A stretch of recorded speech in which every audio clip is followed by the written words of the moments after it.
Hello. Welcome to Media Queen TV. This is our 2025 series, episode 1. We do, of course, have 1,400 or so shows on our YouTube channel and across socials. And today, our first show, and an epic one, I'm sure, with an old friend of mine, not old age-wise, but definitely old spiritually-wise. We've got the amazing Cameron Quin with us, who's joining us from Thailand. We met, probably 15 years ago through the Business Blueprint community and some other places. And Cameron is an absolute legend. So a little bit about him before we chat with him today about how to reinvent your life. How to reinvent your life. New year, new beginnings. Now, Cameron is a living testament to transformation. He is proof that no past is too dark to overcome. At 13, he spiraled into a world of sex, drugs, and alcohol, leading to multiple hospitalizations and a school suspension after a violent altercation. He was sent to a boarding school in Cambridge in New Zealand, and his trajectory changed when his father sent him Think and Grow Rich, a bold move that planted the seed of self-belief. That moment ignited an unrelenting pursuit of growth, leading him to an amazing life now. And Cameron's certainly living the dream. He is someone that I admire so much. It's such a pleasure to have you on the show today. Welcome to Media Queen TV, Cameron. Thank you, Aldwyn. I appreciate that. It's been amazing to know you for over a dozen years plus. And also over 1,000 plus interviews on your platform. That takes a significant amount of consistency. So well done. I really appreciate that. And thank you for having me on. Yes, thank you so much, Cameron. Well, I've never married or had kids, but I'm definitely married to my work in many ways. So, I do love what I do. So this is my baby and another baby here that we're birthing today. And welcome everyone who's joining us today on Instagram, Facebook, LinkedIn, YouTube, on Twitch. Welcome. We've got Omni Cadabra has joined us on Instagram. We've got Jill Smith. Hello, Margaret Sabo. Good to see you guys. We do like to make this show interactive. So if you have any questions at all or any comments as we're going along, we invite you to pop those in the comments and we can share those as we go along. All right. Now, the topic today, of course, how to reinvent your life. Now, why has personal development been such a big thing for you? I guess you got Think and Grow Rich all those years ago. That was now 13, you went down a crazy spiral. What age were you when you got Think and Grow Rich? 16. So 16. At 13, after I spiraled, my father sent me to New Zealand to boarding school. I was on a dairy farm, so basically prison camp for at least the first 6 months. And then at 16, I remember he sent me not one, but 20 copies of Think and Grow Rich. And I took that as read the effing book, Cameron. And I think it was a few months later, after I gave a number of copies to my friend, I gave a dozen or so copies to the school library. And I actually did read it, thankfully. And since that day, it was, I can do it. I can actually do this. I can do anything I want. Many challenges since then, but really that spurred on this self-development, self-improvement journey of mine over the last decade plus. Got it. Well, Think and Grow Rich is an incredibly powerful book. In fact, they say that Think and Grow Rich has created more millionaires than any other book out there. And I actually did a whole chapter I'm in about 20 compilation books, Cameron. And one of the books I'm in is called The Book I Read. And we were all invited, all the co-authors of this book. This is with Action Takers Publishing in the US. And we're all invited to write a chapter about a book that's changed our life in some way. And I actually did my chapter about Think and Grow Rich. And I always, consider one of the 13 principles of Think and Grow Rich is faith. And faith for me has been huge because, like yourself, I went on a crazy spiral as well during my teenage years where I was drinking a lot, smoking a lot, doing my best to kill myself effectively because I didn't want to be here on the planet, and then came out the other side of that, thank goodness. And now I love my life. So I feel you there when, I look at that history of yours. And, of course, I know your father is a really amazing guy, and I'm sure he would have been a fantastic influence on you over the years, not just with the book, but with many other things. What are some of the biggest things you've learned from your dad? Oh, I could spend hours. Attention to detail, Cameron. What do I say? Attention to detail. The decisions you make consistently defines who you become. You know, Cameron, you got to remember these things. You know, Dad bought me hundreds of books. He sent me to some of the best self-development programs around the world over a period of years. I didn't necessarily make the most of them at the time because I was young. I think young, dumb, and full of is probably the right phrase. Yet a lot of the seeds in which we were planted from all of the phenomenal, extraordinary individuals that I had the opportunity to meet, not just on stage but also off stage, are now flourishing, are now absolutely flourishing. And so, my father, I'm so very grateful. It's difficult to imagine what my life would have been like if he hadn't have stepped in, and if he hadn't have invested in me and my education, if he hadn't have believed in me.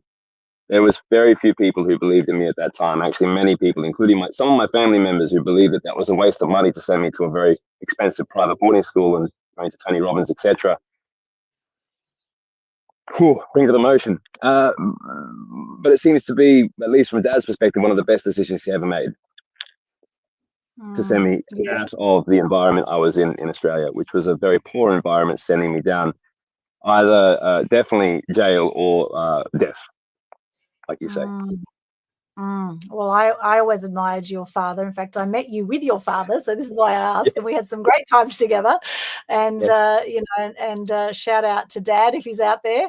Well, Dad's currently living his dream. He's got a 160-meter beachfront over in Vanuatu, completely off grid, and he gets to build all of the things that he's always wanted to build. So he's living his dream as well.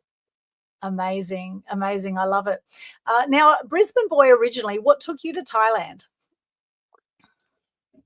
An extraordinary journey. So in 2019, I had sold one of my many companies, Solar Bay, a renewable energy fund where we raised $350 million.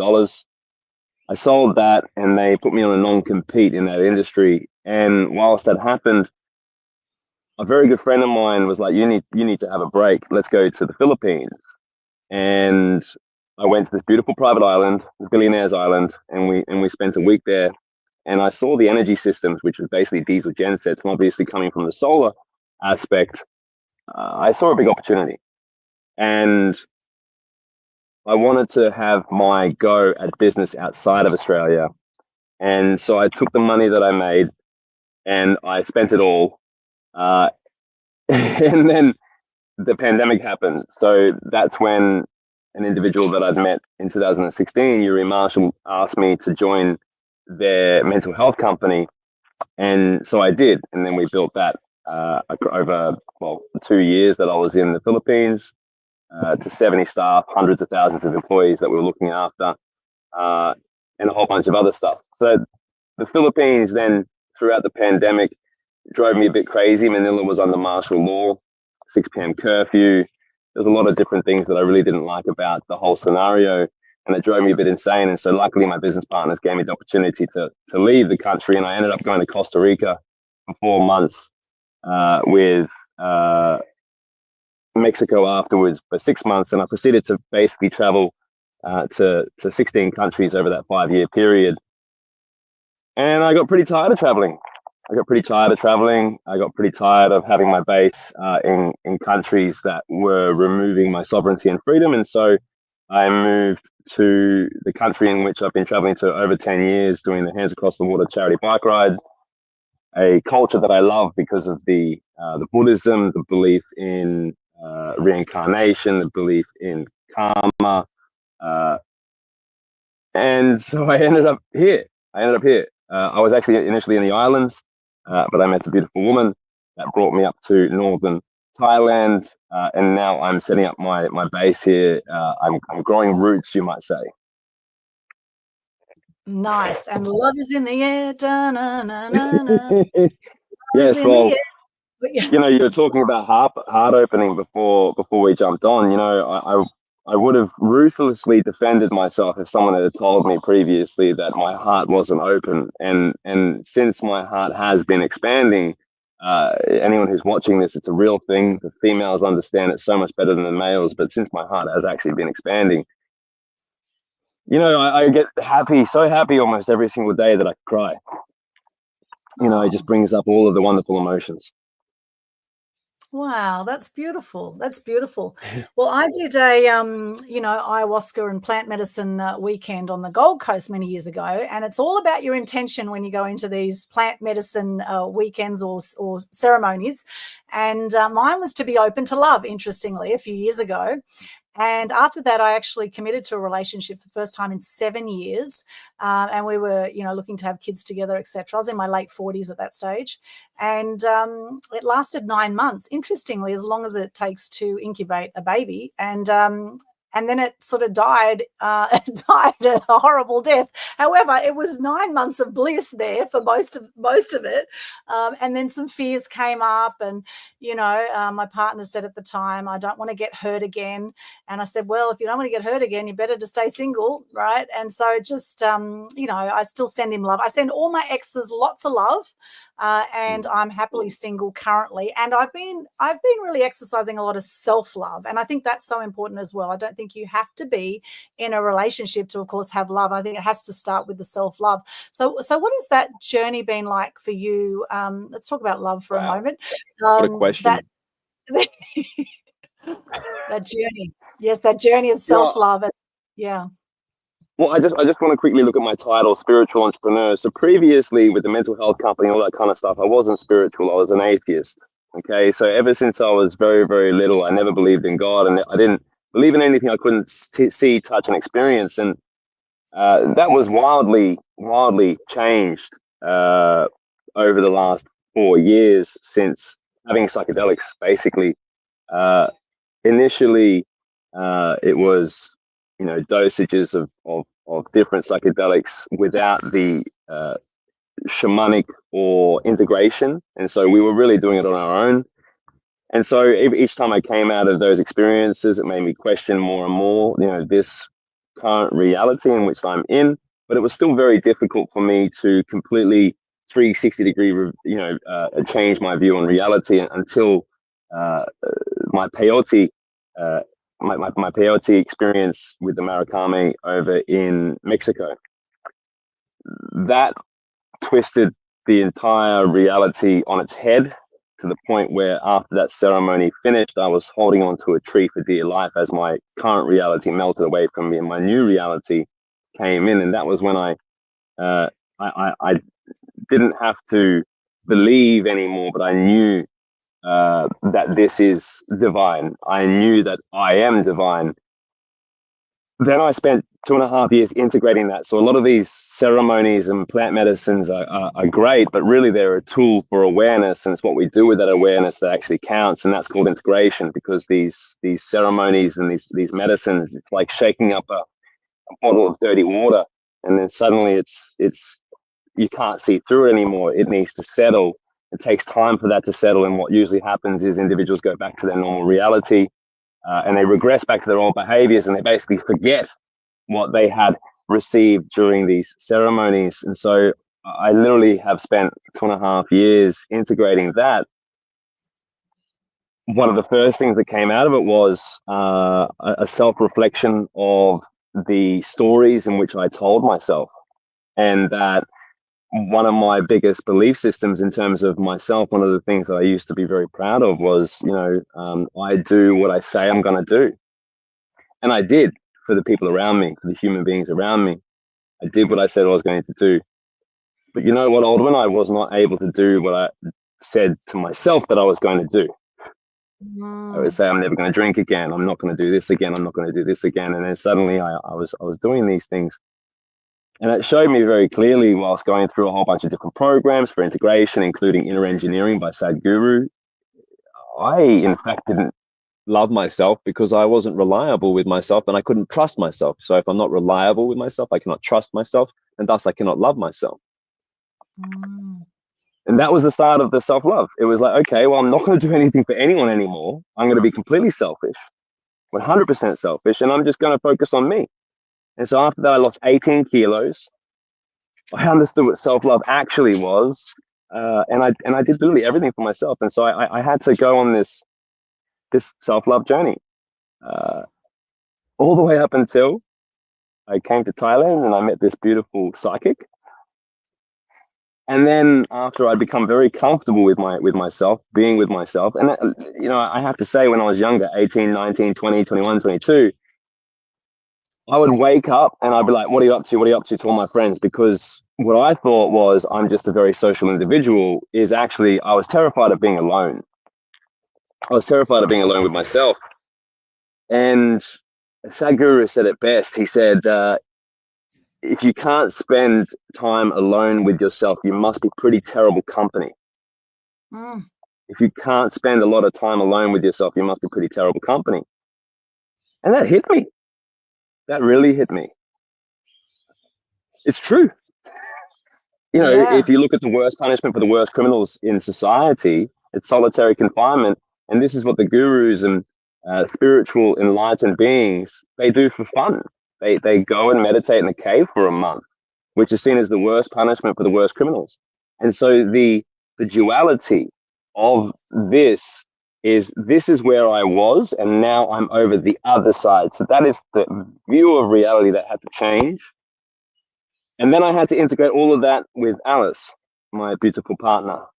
So we had to confront our own mirrors because we're very similar individuals. I could go on. I could literally talk for days. You know, I was taught that being gay was wrong as being an Australian male and in a heavy machinery industry. I was shown that being depressed, you must be weak. You know, and then at the mental health company, I got all the data. I had an entire team submitting data to me. It turns out 90% of us are going to go through some sort of mental health crisis at some point in our lives. Like, why aren't we talking about this?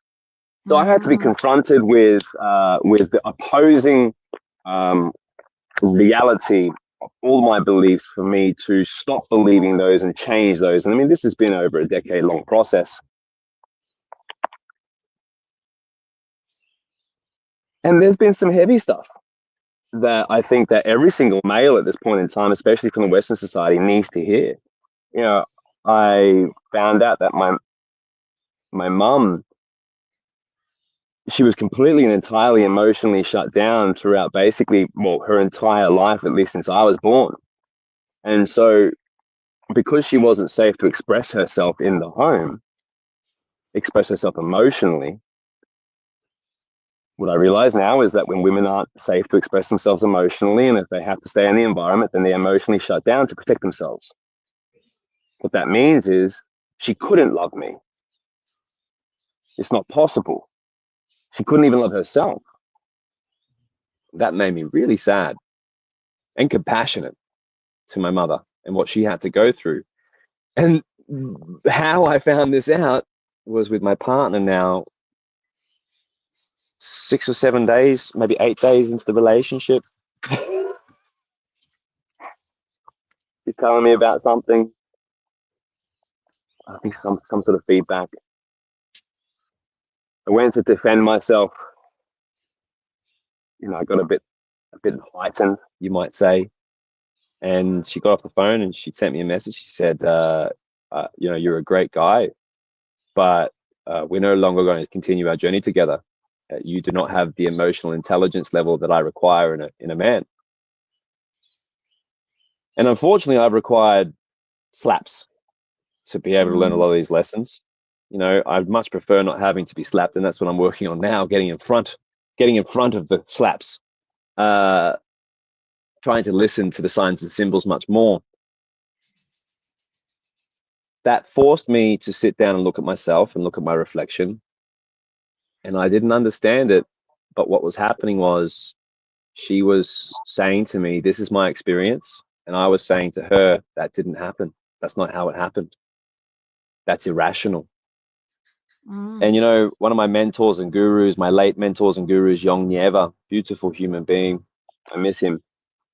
He would say to me, Cameron, everyone and their belief systems are true and valid and real because they are theirs, and whatever they believe is real, true, and valid. That's their actual experience. Whether it's right or wrong in your view, that's their actual experience. And so what I was doing was invalidating her experience.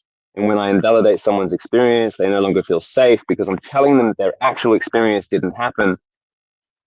Then they emotionally shut down. And so she wasn't going to go through that with me. Totally understandable. And I had to have a slap to understand this. And now I can hold space.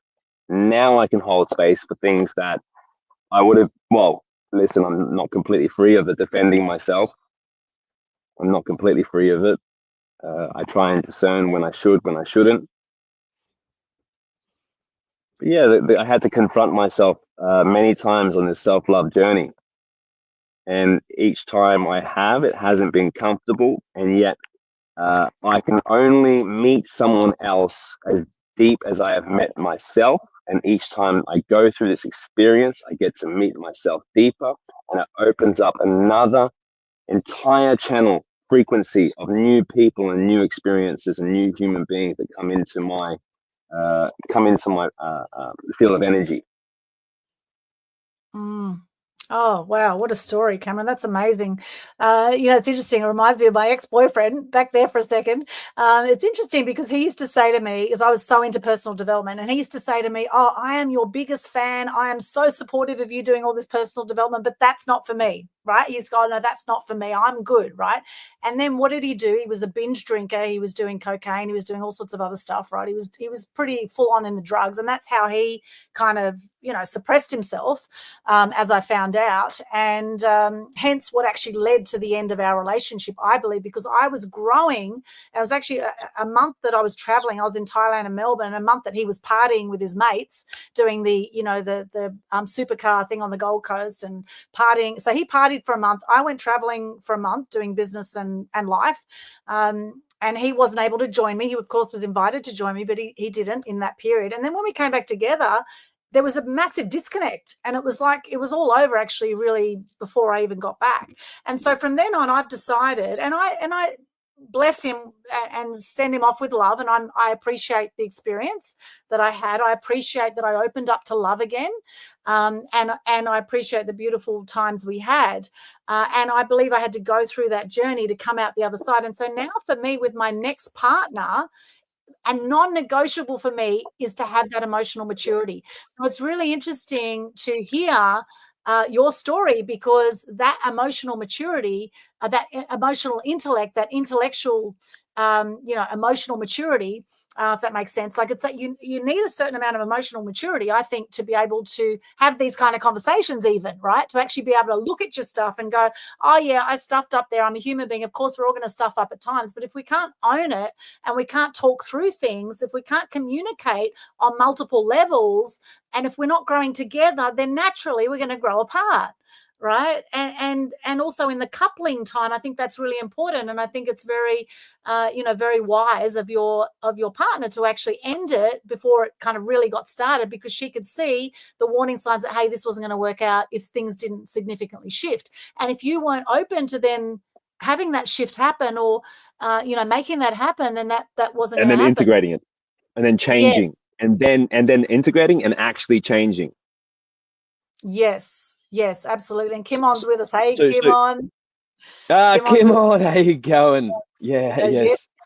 Hey, Kim, I love you, Kim.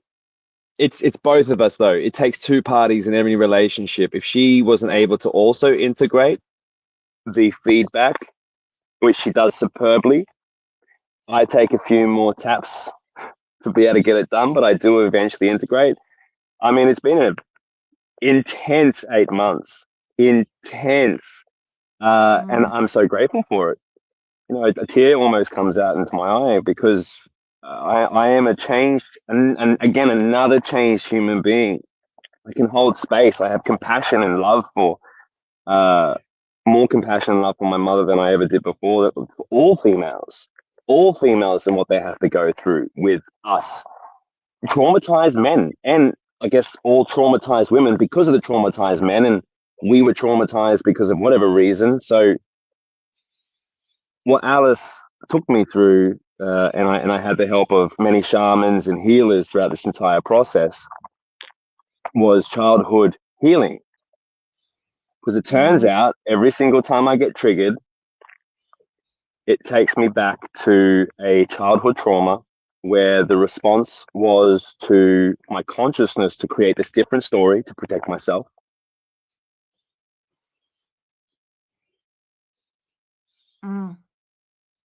This different story to protect yourself. I think your internet's just frozen there for a second. Hopefully Cameron will be back in just a moment, and while he does come back, hopefully he does, we'll see what happens. Big hello to our Instagram people. We've got Mark Kawenja there, we've got Paul, Ant, Knee, good to see you. Rosati, Edo, Omnicadabra says, yes, self-love is the key. You have to work on yourself. Solitude, a lot of people are scared to be alone. So true, Omnicadabra. Thank you for that on Instagram. We've got LP Systems 8 has joined us. Kerry Phipps, good to see you. Omnicadabra, everyone has a different perception. Yes, they do indeed. Billawal Chandio, good to see you. Omnicadabra, I love that name, by the way, Omnicadabra, that's really cool. Yes, we have relationships that teach us lessons. We grow apart, we realize our self-worth and boundaries. And it looks like our amazing Cameron, his internet has just dropped out for a moment. Hopefully he'll come back in on that link. So in the meantime, if there's anything that you would like to share right now about what you've got out of this conversation so far, then please do that. Just pop there in the comments. And here's Cameron coming back into the house. Here we are. My apologies, internet in northern Thailand. Got you. No, all good. We'll have you back. Where was I? So we were talking about integrating the lessons and about that it's an ever growing process that happens on both sides, and that it's been an intense childhood healing. Yes, childhood healing, and that we're getting to that. So It turns out that what we can do is reparent the child that wasn't given the emotional intelligence tools, that wasn't given basically everything that is required to be able to process the emotions going through our bodies at the time. And so I went through a full reparenting process, a heart expansion. So they're called heart expansions. And so this is where basically we go from the mind, because we're very logical beings, us rational males. And so moving from the mind into the heart, allowing the heart to make more decisions than the rational mind. Did you know, Aldwyn, that the heart sends more messages to the brain than the brain does to the heart? Yes, I have heard this. And the heart is 5,000 times more powerful than the brain. Is that correct? Yep. It seems that the heart itself is the thing that's connected us to this higher source and allows us to be able to exist in this reality. The mind is the thing that projects the, reality in which we're currently living in. And the filters of the mind are the most important thing, because if they don't change, the filters are the same, the reality that's projected is exactly the same. And that's what we're going to be talking about today, is how to reprogram them literally to change what you see. Yes, I love that. How to reprogram your mind and how to reinvent your life. And you do actually have a program that you run called Reprogram to Reinvent as well. So yes, please share your wisdom on that. So over the course of 10 years, I was lucky enough to do $250,000 of Tony Robbins, DeMartini, Dale Beaumont, Street Smart Marketing, all of them, which I'm very, very grateful for. And what Tony used to say is, where your focus goes, energy flows. Now, I didn't take that so literally then. I was still very young. It turns out that the way that our mind works is like a computer. Our sensing organs pick up information and feed that back to our processor, our brain, our mind. Now, just like the reverse sensor on a car, beep, beep, beep, beep, beep, beep, beep, beep, or, it's just picking up vibrational frequencies. It's picking up information. Each sensor has the ability to pick up different frequencies. So, for instance, the hertz, so the sound, the ears, the vibration or the spectrum of light is for the eyes. This information is picked up by the ears, eyes, hands, nose, processed through our mind, and what you would call is the neural networks or the filters, goes through the filters and then is handed off to my consciousness, your consciousness, whoever this is. And the consciousness itself projects out. So imagine that there's a projector in my head and it's projecting out this entire actual reality. So, you know, the steel, the metal, the wood, it's my consciousness itself is projecting that out based upon the filters in my mind, my belief systems that have been, you know, given to me when I was much younger. So I had to learn this really through one of my large trips, which was the peyote, which showed me.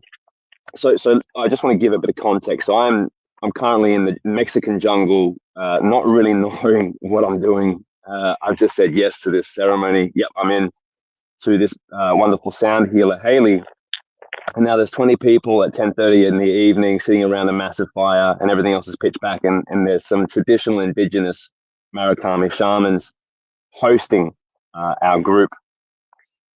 One of the first things that happened once I took the medicine and I was sitting there was out of the right hand side, a voice said to me very clearly, Cameron, get out of your own way. Cameron, get out of your own way. Cameron, get out of your own way. And then instantaneously I was able to understand the stories that I had created of my friends back in Australia, of the Cameron that I had personified because I thought that was the right Cameron for the environment in which I was in. Now, that Cameron was a party boy. You remember that, Aldwyn? I do. Especially back in early business blueprint. I was a party boy, you know. I was actually quite misogynistic and I was a bit of a womanizer, really. I certainly objectified women at that time. I very much objectified women.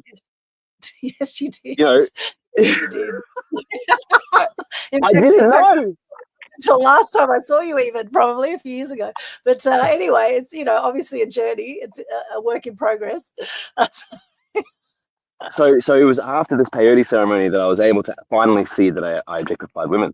And the only way I could see that is having a new vision. So I was able to see this story that I saw of actually my best mate, Bowie. I saw it instantaneously. I saw what I thought that he thought of me and how I was conforming to that story. Like literally instantaneously. It was like, wow. And because I understood it straight away, I shit you not, as all this information is coming to me, Haley turns to me, she's right next to me, and she taps me on the leg and goes, hey, your grandfather wanted me to let you know you're doing a great job. And so I wrote down, I had this image of all of my friends back in Australia. And I said, I wrote down, thank you for the memories. I'm grateful for the experiences, but it's time for me to go now. And I folded it up and I gave it to the fire. I gave it to Grandfather Fire to process, to transmute. And it was with this awareness, I was able to, let's say, for instance, after the ceremony, it was 7:30, it's in the morning, I've witnessed magic. The Marikames literally sucked energy out of each individual, crystallized it in his throat and coughed out a crystal for each individual. Now that gets thrown away in the rubbish because this is black. This is all of the energies that don't serve you. He is sucked out of your body and crystallized. It's phenomenal. It's pure magic. And so I'm one of the only ones, because Haley's friends with these guys, luckily, I'm one of the only ones. I'm waiting until the end. And then I start the integration then and there. I was so tired. I'm like, I need to go home. She goes, no, not yet. So we went down. If you know what a cenote is, it's a beautiful, basically, cave with crystal clear blue water. It's like a blue lagoon underneath the ground. It's so beautiful. It was caused by an asteroid hitting the planet Earth in the Yucatan Peninsula many thousands of years ago. But anyway, the ladies get naked. I think there was 3 of them. Augusto, the shaman, gets I wouldn't call him a shaman, but I guess the shaman in training gets naked, and I'm like, okay, I guess we're getting naked. And so I'm filthy because I've been rolling around in the dirt all night. I'm filthy, so I'm very happy to jump into the water. And I have Haley's beautiful bosom and ass kind of bending over in front of me, and I'm looking at this, and for the first time in my life, I didn't have a sexual thought, because I knew that what I was actually looking at was a goddess. I knew that we are part of the greater being. I was taught through the medicine. The medicine taught me that I am you, you are me. This entire reality is completely 100% inseparable. And actually, our higher selves can all communicate very effectively without the use of words. Telepathy is real. I got to experience telepathy. Actually, that evening, I was shown the separation between me and myself. So my body and I. So I am not my body.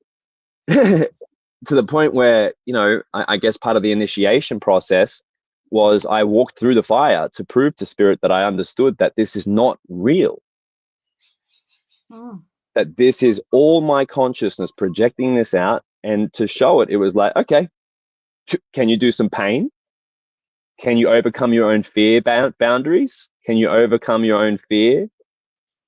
And so I did. To the shaman's dismay, I walked through the massive fire in the center of the circle, got no damage to myself at all. And I heard my higher self and all of the higher beings all celebrate.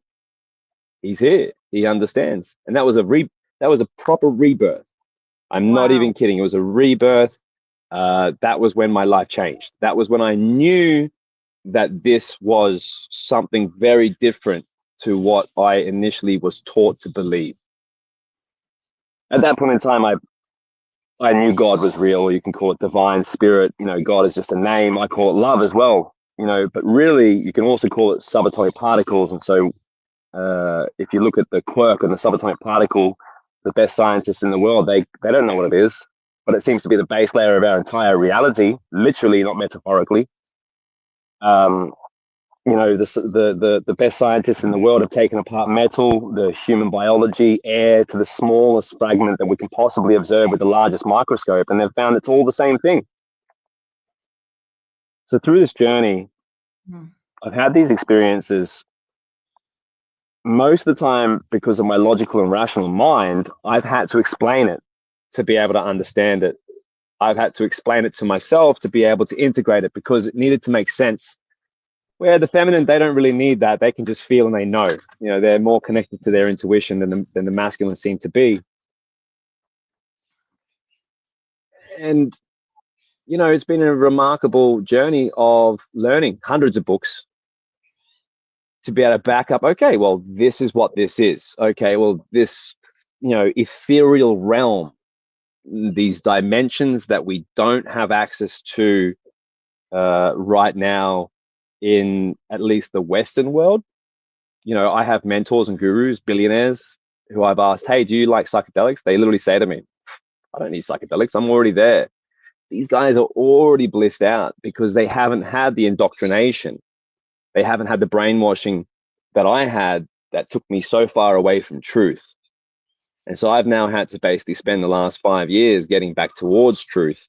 This is not any of the personal development. This is spiritual development that I've needed to focus all of my energy and time on.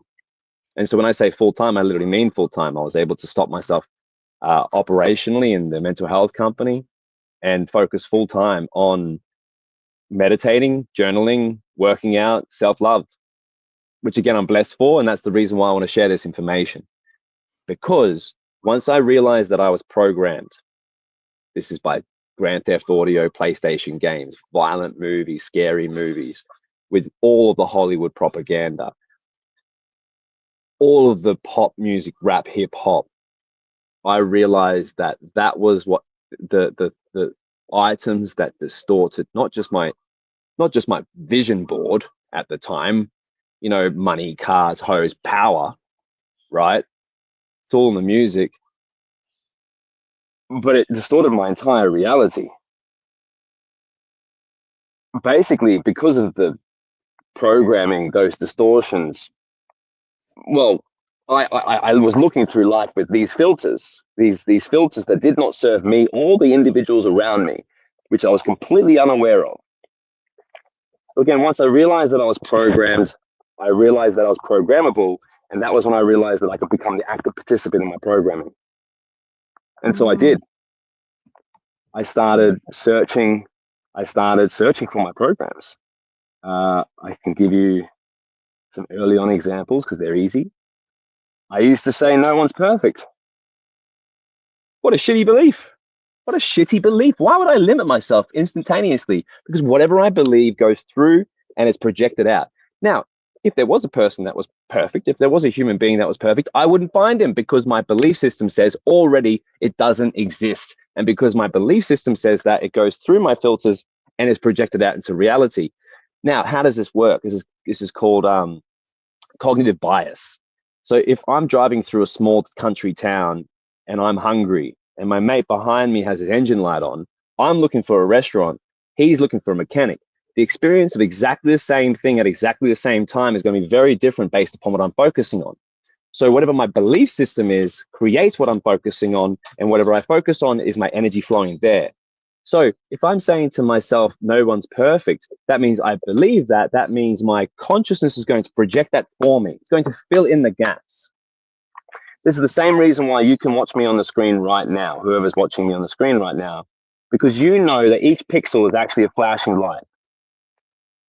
So there's a series of flashing lights that your consciousness is filling in the gaps and creating this 2D image. Okay, that's how powerful our conscious is. It's also powerful enough to be able to, hey, Cam, you're pretty intense and you're pretty loud. No, I'm not. I can't see it. I couldn't see it. I wasn't able to see it because my belief said that is bad. I'm not bad. I'm going to protect myself. You're wrong. Your experience is wrong. It's invalidated. And then I can see so obviously how I pushed a lot of people out of my life.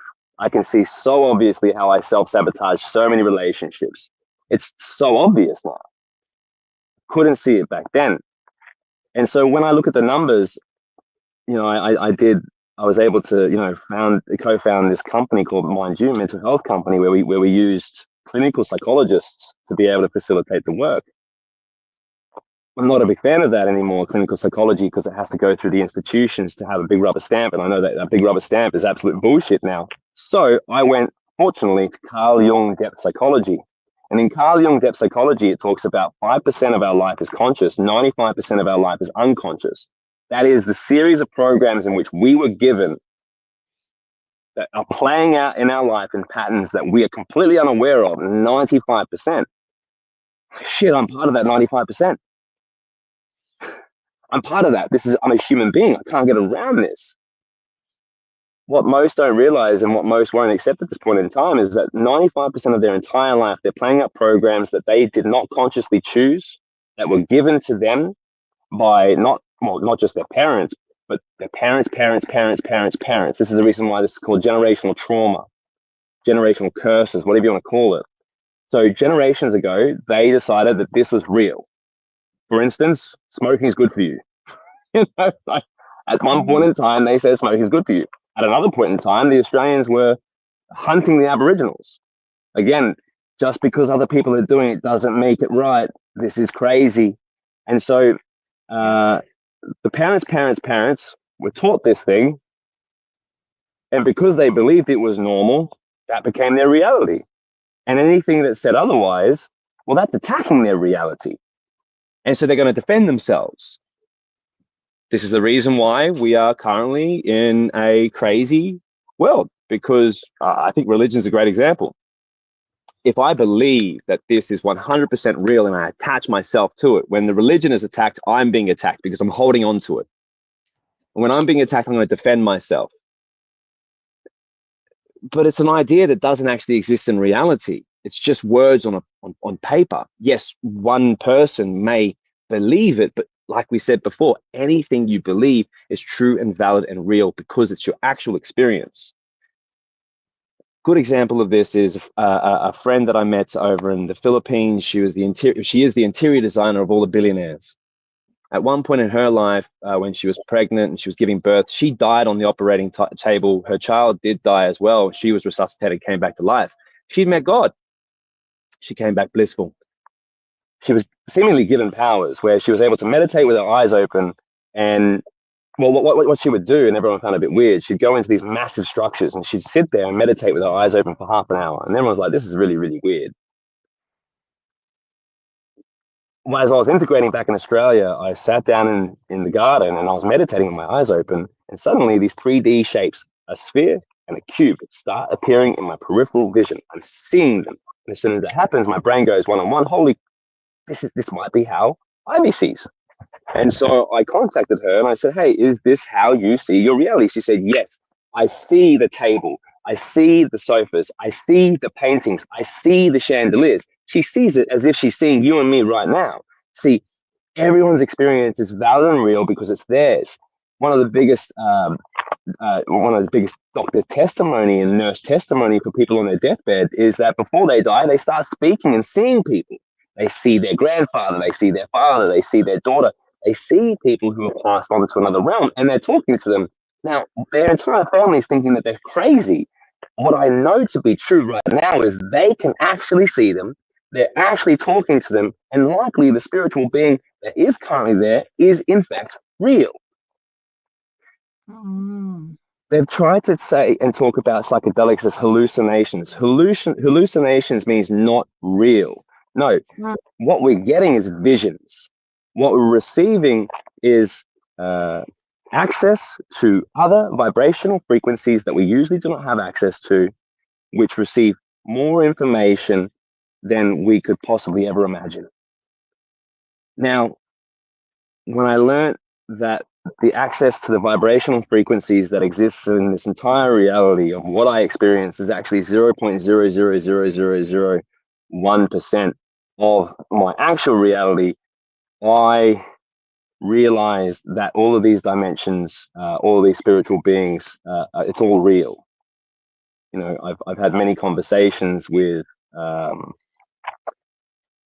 ethereal entities. I've been downloaded information that has blown my mind. I have felt information rather than heard and understood information. I have felt information rather than hearing it, understanding it. And so I stopped listening to rap. I stopped listening to hip hop. I stopped watching terrible movies because it's in the name. Television, programming, it's literally in the names of the things that we've been consuming. So I stopped watching TV, obviously. I stopped drinking alcohol. I might have an occasional wine or an occasional beer, maybe once a month, where before I was a complete alcoholic. I was a complete alcoholic. Yep. I remember that when I first saw my first psychologist, when me and a previous partner were going through some troubles, he said that I was addicted to both sex and pornography. And I rolled my eyes at him. Again, 95% unconscious.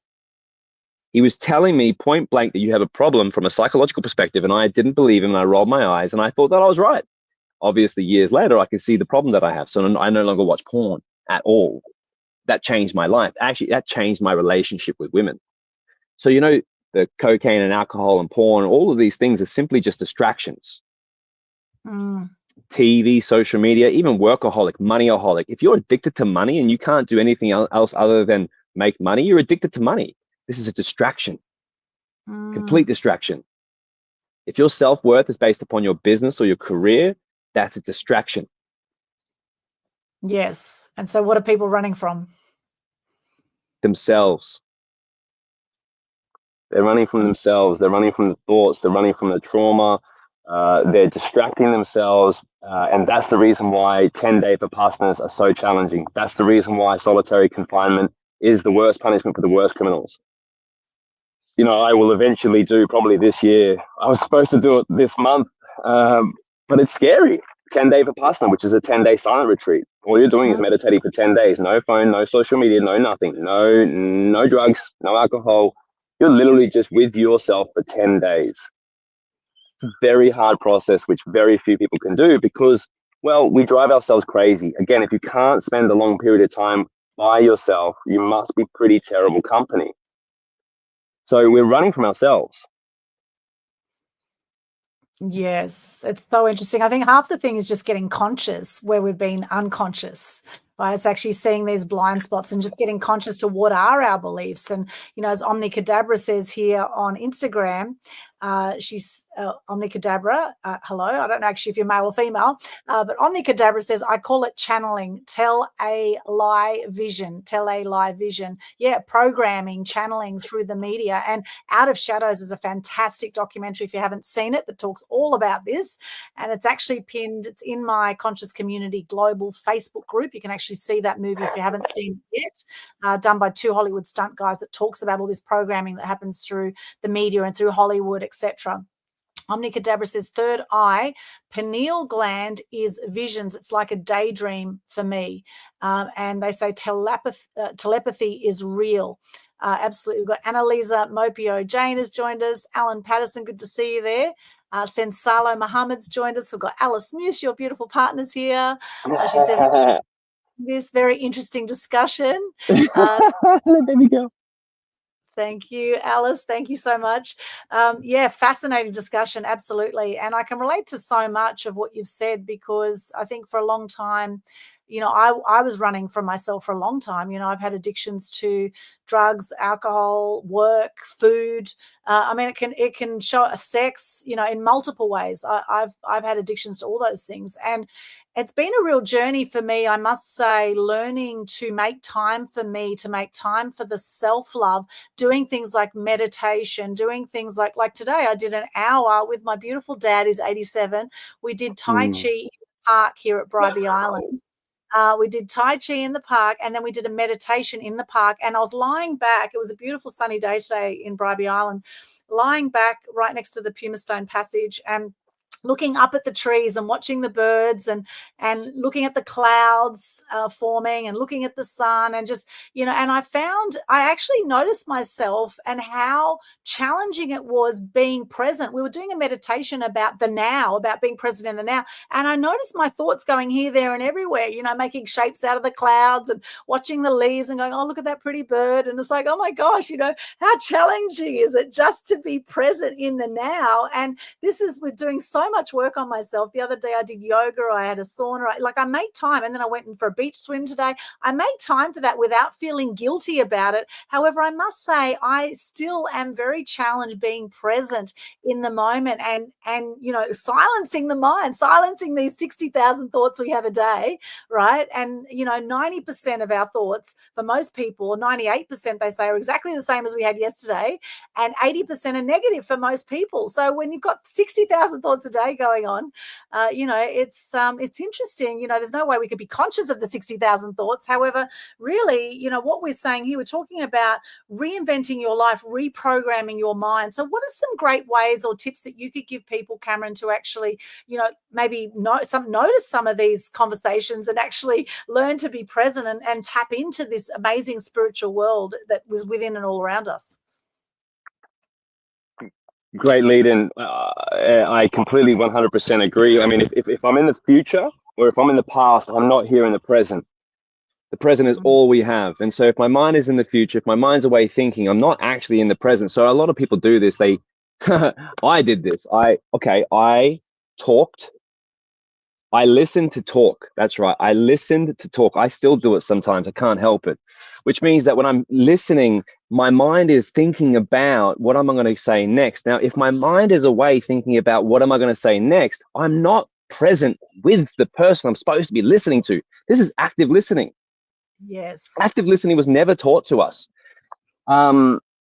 If I'm not listening, I'm in my head. I'm not here. I'm not present, and the presence is all we have. So, one, meditation. If you're not meditating, you're doing something terribly wrong. If you're not meditating, you're doing something terribly wrong, because if you're not meditating, it means you're thinking all day. And if all you're doing is listening to your own thoughts, then who else is speaking? We require other input in order for us to be able to grow, because we can't be, you know, I don't know if you've ever seen the three blind monkeys, the three blind monkeys. We can't see ourselves. So before you said, you know, becoming conscious of the unconscious. Well, how does one become conscious of the unconscious? So I was very fortunate when my father curated my speech my entire life. So I would say, you know, what would I say? I can only think of the current ones. I'll give an example. A current example. So I was launching Hypnosis, and I was looking for a psychometrician, which is a psychologist who specifically can analyze data, psychological data.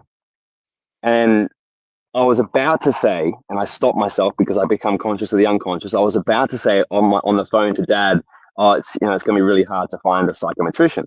Now, because I became conscious of that, I changed that and I said, "Oh, it's going to be really easy to find a psychometrician." And Dad just goes, "Hold on, that's great, but what can you say that's better?" So again, if whatever I say comes from whatever I think, it's really easy to see where someone is in their life by what they're saying, because it all stems from what they're thinking. So he goes, "Well, what can you say that's better?" And I thought about it and I thought about it. I'm like, "I don't know." He goes, "It's going to be easy for the psychometrician to find me." Oh my God, that's so much better. Why would I have to spend the time to go out and find someone else when I can just get them to find me? I shit you not. I said that 3 times. Half an hour later, I got a message with a picture of a psychometrician's business card, and that's how I found him. If I don't become conscious of what I'm saying, I'm not going to become conscious of what I'm thinking.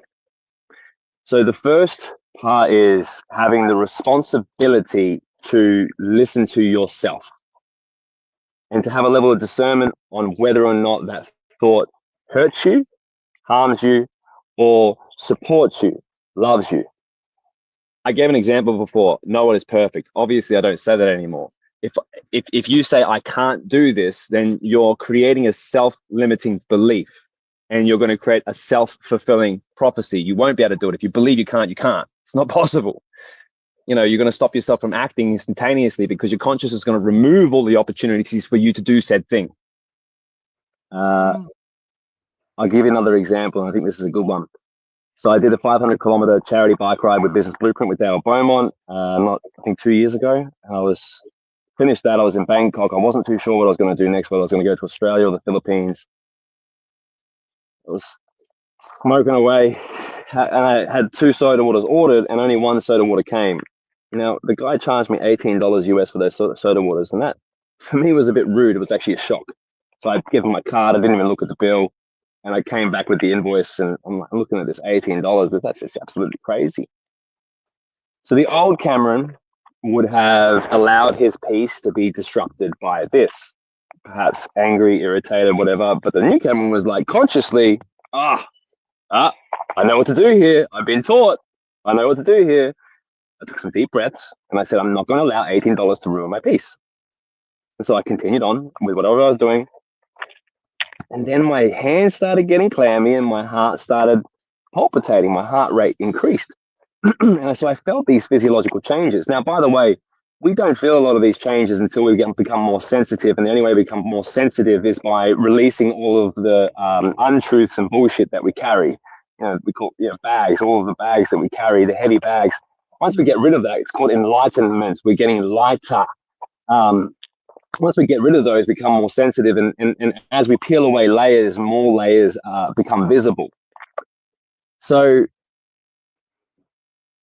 I felt my physiological change, and I'm like, okay, well, what is this? Okay, well, what have I been taught to do? I sit and meditate. So I took several breaths, and I really just tried to feel what was actually going on. And no word of a lie, I was able to see the story that my unconscious mind was creating.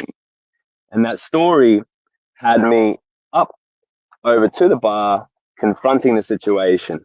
Now, at the point in the story, there was already a confrontation. That's why my physical body was responding. I think this is really important, is that your physical body doesn't care whether it's a thought or reality. It's going to respond physiologically. So if you're in the future stressing yourself out, your body is literally going through the unhealthy stress cortisol process. You're hurting we are hurting ourselves literally by creating these what I call psychopathic stories. And so my psychopathic story was, this guy scammed me. My body was responding. I caught the story. As soon as I caught it, I said, stop it. And guess what? It stopped. My heart rate went back to normal. My hands were no longer clammy. I was like, holy shit. Holy shit. I went up to the bar very calmly. I said, hey, I think there was a problem here. I think they gave me like 10 or 11 or something like that back, gave me a refund on that money. And I walked away thinking to myself, wow, I could have really screwed that up. I journaled about this, by the way. The second thing is obviously being conscious of your thoughts and your speech. Okay. The second thing is journaling. So I journaled about this later on, and through my journaling, I was able to realize that if I hadn't have stopped and I didn't have the tools to be able to see this,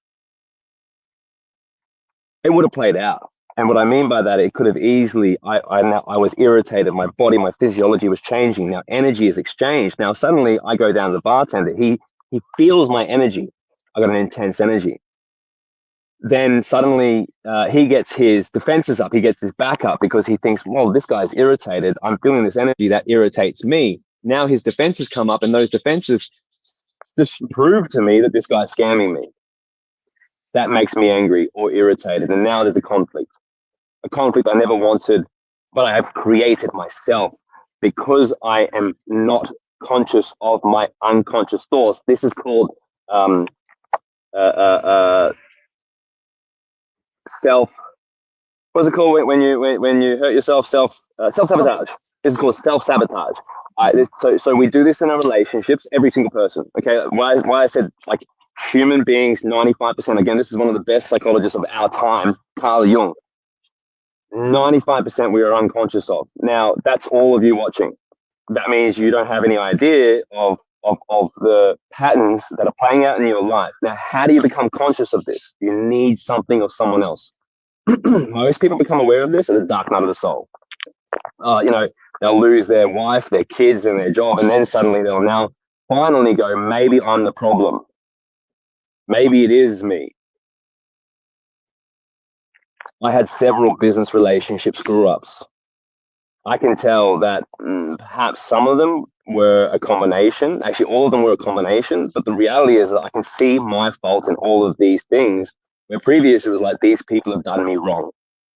I can see how I participated in these. I can see how I sabotaged these relationships based upon completely unconscious thoughts. And now I see it around our entire society, because now I can meet people to the depth in which I've met myself, which is deeper than most, because I have allowed myself to venture into the darkest places of me. I've been forced to venture into the darkest places of me. So how do you get that awareness? Well, Aldwyn, I'd like to see, because I've been talking for quite some time, what's one of your strategies to gain awareness of the unconscious? Well, meditating was a big one for me. And, for a long time, I actually did an alpha course way back in the 80s when alpha was a really big thing. I did an alpha course, and every time we meditated in this alpha course, my parents actually put me through that. Myself and my brother, we were in school at the time, and they were saying, well, if we could, master our mind with the alpha, alpha waves, beta waves, etc. So it was actually getting to this alpha state with meditation. If we could master that, then we're going to be better at our grades at school. And I remember back then we used to meditate in this course, and every time we meditated, I would just fall asleep. Right. That was so I was like, so from there on, I decided that clearly, I can't meditate. It's too hard, etc. So that's been a huge thing for me, is learning to meditate, which is actually learning to silence the mind. And it's and realizing that actually meditation doesn't have to look a certain way. Like actually daydreaming is meditating in effect. That's a form of meditation, right? And actually bringing that in as a practice, as a daily practice, actually bringing in meditation, whether it's 5 minutes, 10 minutes, making time to just silence the mind, to take a few deep breaths. That's been huge for me to help, because, I've also been, since my last boyfriend actually alerted me to the fact that he thought I was ADHD, which, I didn't think I was, but he said, look, if you get certain medication, it'll really help you out, because it helps someone else out I know who had ADHD. And so I went and I thought, okay, I'll go see if I'm ADHD. So apparently I was diagnosed ADHD. Now, I don't take any medication for it. And I think there's superpowers with all these labels that we give people, right? Because it is just a label, right? And I know that ADHD people can have trouble focusing at times, and they can be prone to anxiety and depression. And at the same time, they can also have these superpowers of being ultra ultra focused as well, and high achievers, etc. A lot of entrepreneurs are classified ADHD, interestingly. So actually learning to silence that, and there you go, welcome to the club. So learning to silence that, to meditate. Yoga was also massive for me. I started to do a lot of yoga, and doing these things without feeling guilty was a huge one, because I was a workaholic for a long time. I was always looking for my dad's love and attention, and as a kid I would get my dad's attention when I achieved. So I became a top Australian junior table tennis player. I represented Australia for 6 years, and in that period I got kicked out of home at the same time, and I was completely off the rails. I was doing drugs and alcohol, and I was belting the hell out of the table tennis ball when I was getting on the table, and I'd get my anger out on the table. And so that's another thing I realized much later in life, is that anger turned inwards can lead to depression. And my dad always said anger is danger. And so I always internalized my anger. And then I'd attract these men in my life who externalize their anger. I always tended to attract these full-on like angry guys, to the point where at 22 I got strangled by an ex-boyfriend and almost killed. And then I went on this thing, I don't need a man for anything. And I became, even more of a workaholic, and, worked in the media for 20 years. Hyper independent. Hyper independent. And here I am at 51, never married, no kids, and I have an extraordinary life.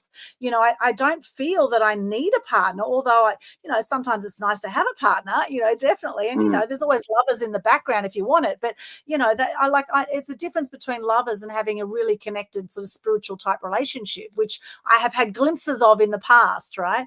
And lately, the last few years, I've been happily single and enjoying nurturing myself. And I get what you say too. Earlier you said about honoring your word for yourself, like being reliable gives you that self-worth as well. And, I had this thing, from this landmark training, they're going, well, your integrity is never going to be handled. You're always going to, when you're playing a big game in life, there's always going to be more you want to do, So, that's the thing is that, and the 4 agreements talks about this too, right? Honoring yourself and honoring your word is a massive thing. So all these things of how I can't say it's actually one thing, Cameron. Self-love for me has been exercise. It's been, eating healthy food. It's been having great relationship. It's been having boundaries, and actually, releasing negative people from my life with love, getting that hurt people, that often if someone's being nasty, it's not about me. All those things. For me have been massive. So, I'd love to hear more from you now on that. Apologies, cafe. I'm just going to relax out here. The cafe I'm at is closing up apparently, so I'm just going to put the money there for him. Okay, good. And right. Awesome. That's all right. Okay. I should be able to continue to sit here. I'm outside. I have mountain views all around us. Awesome. So, okay, we'll come. In terms of what you were saying, by the way, I absolutely love that. That level of trust, self-trust. I love Brene Brown. She has an acronym called BRAVING in terms of trust. Like, how do you define trust? And I really do believe that if I can't trust myself, how can I trust others? If I can't love myself, how can I love others? If I don't have integrity in myself, how can I have an integrity with others? And honestly, I really do 100% believe that. And that's also the reason why I see that if for me to feel good, I must get validation externally, or if for me to feel good, I must get something from externally, then it's never going to be enough. So I think this is another important segue of looking at, okay, well, what am I striving for? And is that me, or is that my programming? Is that me, or is that my programming? Because if it's my programming, then I'm living out a life that's not mine. If what I'm doing is based upon my programming, then technically I'm living a lie. And I can guarantee you, even through Business Blueprint, Tony Robbins, Martini, the 7 businesses I had, I've sold 3 companies at that point in time. I've now sold 4, happily. I was an NPC, a non-playable character. I was a robot, because all I was doing was playing out programs that were given to me by individuals I don't know, and I didn't know the intentions of. This is the power of becoming conscious of the unconscious. So, some other tools: psychedelics, mushrooms, ayahuasca, peyote, bufo, ibogaine for people with addictions.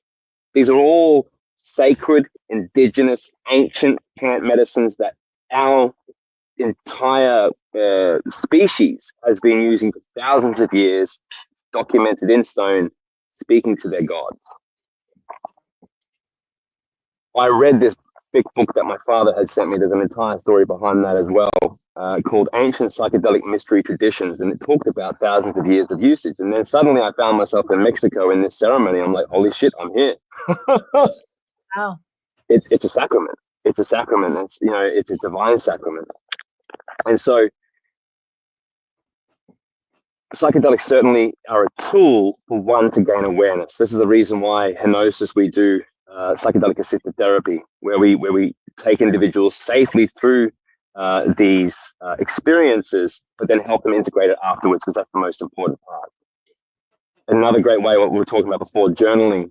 I think journaling is incredibly important. I had my billionaire mentor, VJ SYN, he kind of forced me to start journaling again. And I can tell you that at 13 years old, I made the decision. My belief was I'll never write again. And thus every partner afterwards wrote all of the thank you and happy birthday cards and all that kind of stuff, because my writing was terrible. Until a few years ago, where my mentor, he said to me, that's even a funny story. He said to me, can you even meditate for an hour? And he was talking about his book, In the Sphere of Silence. And so I was, you know, my ego, of course I can. And so I put a time lapse on of me meditating for an hour for the first time ever, which I was able to do. And I sent that to him, and he said, well, you obviously didn't read my book. You need to read my book again. And so I felt a bit embarrassed. And so I looked it up, and I read it, and I was like, that makes sense. So it's an hour journaling exercise. And so that's the reason why I founded the Freedom Collective, which you're a part of. The Freedom Collective is basically a group of individuals getting their mirror and then doing something about it. So how do I uncover what I can't see, feel, or touch, or see? I have to look at my traits, and I have to have discernment on whether that trait serves me or not. And then I have to understand where that trait came from, so the root of that trait, so I can change that. This is consistent activity. This is consistent activity. I'll give an understanding. Exercise. I would say that having monthly journaling, being accountable to the number of times I exercised per week, kept me accountable to that goal, because I was writing every single day. That goal would be brought up every single day. Now, in the Sphere of Silence, which we will go through in the Freedom Collective, it's 60 minutes of 20 minutes. The first one is the path of duty. Okay, so where do I want to go in 5 years' time? What do I have to achieve in 12 months' time to be able to do that? And then what do I have to achieve today to do that? Write that down. Then I review what I didn't do yesterday, and then I write down why I didn't do it. So I'm holding myself completely accountable to these changes, to actually make the changes. Also journaling, asking questions like understanding where self-sabotage comes from, understanding if I have a fear of abandonment, understanding if I believe that I'm lovable, because a terribly large percentage of the entire society don't believe that they're lovable. The fear of abandonment in a large percentage of the society is also the reason for conflict, because suddenly, shit, I'm vulnerable, I could be abandoned, and now my unconscious mind is going to sabotage this relationship before I become more vulnerable and can be abandoned, because I have a fear of abandonment. And so rather than confronting that fear itself, I'm going to protect myself and retract from this relationship. Well, I need to find that out about myself. The reason why journaling is so powerful is because the mind is like the monkey mind. It's swinging from branch to branch to branch. That's the reason why we have meditation, to be able to at least increase the amount of time it takes for the branch to swing to the next thought, having some power and self-control over my own thoughts. Then the next step is, well, how do I organize and analyze those thoughts? Well, if they're up in the air, they're in clouds. It's difficult. It's impossible to actually organize and analyze those thoughts because of the way that our consciousness and mind works. And so once you put them on paper, you start organizing your thoughts. And then I tell you, once you have it written down, it's impossible to create the excuses I would need for that belief to be real in real life. You know, let's say, for instance, this person did me wrong. If I start writing down about the situation, how it unfolded, what I did, what they did, I will start to see that that belief system is actually BS. I will actually be able to see that I'm overreacting to the situation. I'm being triggered by the situation. Now, the next process that we must go down is when we're triggered, when I'm angry, sad, when I'm a heightened emotion. Right. 1 second. Yes. When I'm triggered and in a heightened emotion, that seems to be something that I don't like about myself. That's the reason why I'm triggered. So when something annoys me externally, when my peace is being disrupted internally by something externally, well, then it seemingly is something that I don't like about myself, and technically something that I do myself. So not only is it hypocritical, but also it's one of the best learning lessons. It's a teaching moment. So when you get triggered, let's say, for instance, someone says, "Hey, you're fat." Hey, no, I'm not. And you get a bit angry, right? You're like, okay, well, why did I get angry? If it's the truth, even if it's not the truth, why are you angry? Because you should know it's not the truth. But if it's the truth, why are you angry? Because it's something internally I don't like about myself, and so I'm going to project that externally rather than facing the emotions myself. This is a learning moment. Being triggered is a learning moment. We should evaluate, journal, and really analyze every single time we get triggered, because really, the most powerful spiritual beings, when they do get triggered, they thank the other individual for it. They thank the other individual for it because it's a learning lesson to go, okay, what's the root of this trigger? What am I learning about myself? So going back to reprogram to reinvent, I mean, this is the simplicity of it. Yes, there's childhood healing. Yes, there's trauma TRE, which is the DNA and releasing the emotions from our physical body. Yes, there is ethereal past life regressions, and yes, there's hypnosis. We can do so many things, but the reality is that those things lead to the neural network changing in our mind. When the neural network changes, the filters in which all of the information is processed through and projected out changes. So once I reprogram my neural network, it changes what I see. It's impossible for it not to be the case, because that's just the way it works. Also, what that means is that your experience is completely different from everyone else's experience, because literally it is your stigmas, your dogmas, your experiences, the loves, all of the things that you have experienced your entire life is now filtering the information and projecting that for you. It's so unique that you're the only human being to see through your eyes. I'm the only human being to see through my eyes, which means that I'm 1 in 8 billion, but it also means that there's 8 billion ways to see the world. And so because we're so attached to this way that we see the world, when the way that we see the world is attacked, whether it is any belief system, whether being gay is right or wrong, whether watching porn is right or wrong, whether consuming alcohol is right or wrong, whatever the belief system is, if I'm attached to it, this is the reason why I love Thailand and Buddhism, because unattachment. If I'm attached to it, I'm being attacked. And now suddenly this information that doesn't exist, I'm defending.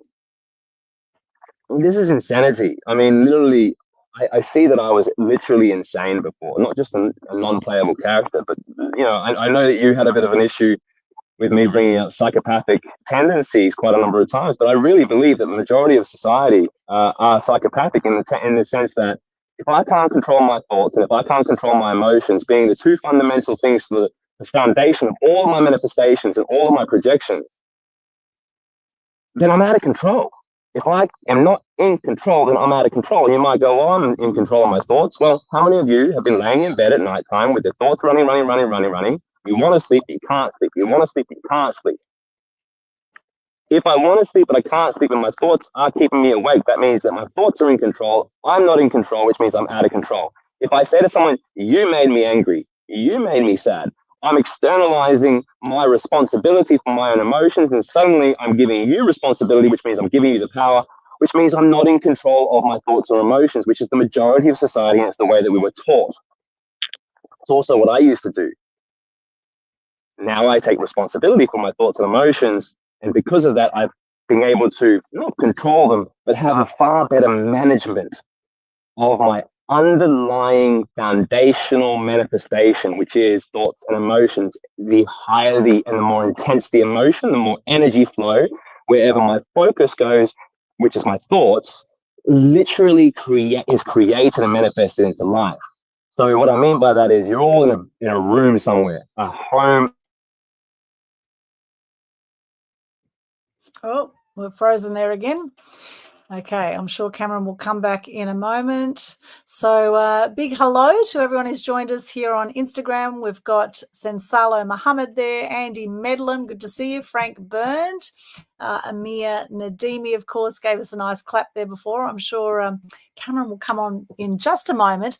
What have you been getting out of this conversation so far? Do let us know in the comments. Okay. And what do you do to reinvent your life? There we go. And he's back. All right. Sorry about that. It's intense. So how do you, so how do you reinvent? Okay, you start changing your words. You start talking differently. I should be changing so much that my friends and family around me are starting to question, hey, Cam, are you okay? Because if they're not questioning, like, you're changing, if you're not changing, you're not evolving, you're not changing. And again, the definition of insanity is to do the same thing over and over again and expect a different result. We as a society continue to do the same thing over and over again and continue to repeat the same patterns over and over again, literally because we haven't confronted them yet. We haven't found them yet, and we haven't integrated a different perspective yet. I'll give it a good example. Locally here, I was speaking to a couple of great consultants. Now, they have some kids in this school. This school was started by the parents in the local area because they weren't big fans of the private schooling system. Okay, they created this school with the intent to go, okay, we're going to do extracurricular activities. We're going to do all the things the other schools don't do. These parents were saying to me that we're so annoyed with this school because it's been 2 years and they haven't done anything that they've said before. They've gone back to being a normal school. The individuals who've been put in charge have a series of patterns and belief systems that mean that they continue to repeat the stuff that they were given as children. Their belief systems are controlling everything, and so the school became just a replica of all of the same schooling systems that they all didn't want to go down. It's remarkable. Now they're taking the kids out of that school system and homeschooling. Man, the number of people I know who are homeschooling, I'm definitely not putting my child into a schooling system. I call it an indoctrination camp now. Anything that has any Western influence whatsoever seems to be basically an indoctrination camp, just a really nice one. Again, what is it? The pathway to hell is set with good intentions. The pathway to hell is set with good intentions. Good intentions are not enough. If I am to succeed in the future, I'm going to have to unlearn what I have learned, not be good at learning new things. Those who are going to be successful in the future, guaranteed, are going to be the ones who can unlearn the brainwashing, unlearn the programming, unlearn the conditioning that they received as a child in order to step into who they were here meant to be. Because if I'm just repeating a whole bunch of patterns from other people who were given to me, I'm not living my life. I'm not Cameron Quin, or I'm not the being that I was meant to be here. I'm living their life. I'm living their set of conditions. I'm living their set of rules, not the ones that I wanted, but the ones that were given to me unquestioned. And this is where 90% of people die with regrets, often because they've been living someone else's dream, right? And it's interesting you talk about the emotions, the ancestral emotions. So I've heard, and I don't know if this is true, but I've heard that we have 14 generations of DNA in us.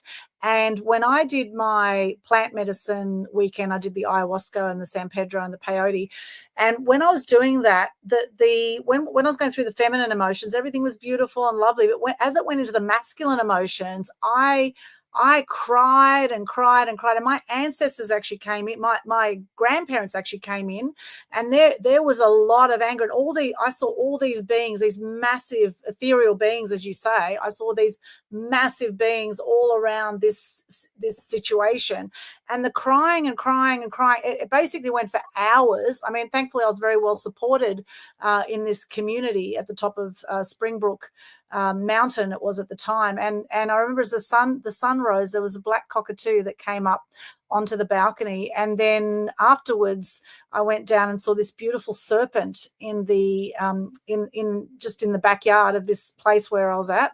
And then there was a wallaby up in the distance. And, animals, I think, also come to us with different messages at different times. And, I've interestingly, in my ancestry, I've had people that were killed for stepping up. This is my great-grandparents in Ukraine that were kulaks. They got hung out the front of their house when Stalin turned it communist then.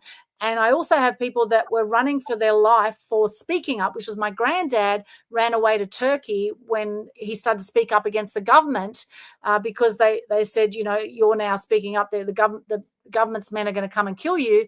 So he ran away to Turkey, met my dad's mum, who was Greek, so hence the Greek, Turkish, Ukrainian background. But now, interestingly, what I do, I help people step up and speak up with my business. However, even though it's in my ancestry line, I feel a calling for this. I feel it's instinctively, it's part of me. And hey, it could be part of the DNA. I definitely don't feel pressured in any way to do what I do. I do it because I love it. I don't have to do this. I do it because I love it. But, however, I do often feel, Cameron, I often feel my ancestors right here with me. I feel they're right here, and I actually feel their presence, and I feel them all standing behind me, as I'm sure we all have our ancestors with us, whether we're conscious of it or not conscious of it, all supporting us on our journey. So what are your thoughts around that? So were we talking about it before we jumped online? We were. So for sure, 100%. Not only do we have our ancestors 100% around us, and our protective guardians, you might call them, whether they're a grandfather or whether they're a past lineage. When I realized that, again, my reality was 0.00001%, I understood that means that there's a billion times more reality around me than what I can see, feel, touch, and hear. It's kind of like a frequency of infrared. I know infrared's real because we have devices that can see it, but the reality is my eyes cannot see them. Similar to infrared, 3G, 4G radio waves, there's 99.99999% more vibrational frequencies, which is billions and billions and billions more information that actually exists around me and you right now than we can feel, touch, or perceive or experience, which means part of those are ethereal conscious beings. Part of those are our ancestors. Part of those spirits that got caught in the middle world. So human beings that died but didn't pass on to whatever the realm is next. They got caught here. Why do I know that? I know so many shamans who've shared with me their experiences of suddenly at this point in time, usually females, this portal opens up in front of them that they can actually see, and they're instructed to help those individuals go into, so these ghosts, you might call them, to go through the portal and actually step over to the other side. This is their real experience. I believe them because I understand that whatever your experience is real and true and valid. And so I'm not going to invalidate your experience, hopefully, anymore, unless it's against me, which is very difficult to not try and defend against. But yeah, they're all real. They all exist. It's up to one's discernment whether or not, they feel that someone might be lying to them or fabricating a story. Obviously, that's a difficult discernment to have. But I think the benefit of the doubt now is, okay, if someone's telling me that they saw a ghost, they probably saw a ghost. If someone's telling me they saw an alien, they probably saw an alien. If someone's telling me that their grandfather was on the deathbed and suddenly started talking to the great-great-grandfather and had all this information come through, but that was not possible for them to know, one unfortunately needs to usually experience it to believe it, because everything I'm talking about right now, only 4 years ago, I would have thought that I was a nutcase that needed to go into a mental institution. So it's because of my first-hand experiences that I understand that this is real. It's an awakening. It's happening around the world. And like I said, if I'm hearing this stuff and not making the changes, then I'm going to be left behind. Because if I'm an individual who understands the ability to be able to manage my emotions and my thoughts, well, I'm going to direct my thoughts in different ways and I'm going to manage my emotions in different ways. If I have control over my manifestation, well, I'm so far ahead of you, it's not even funny. You're going to be left behind.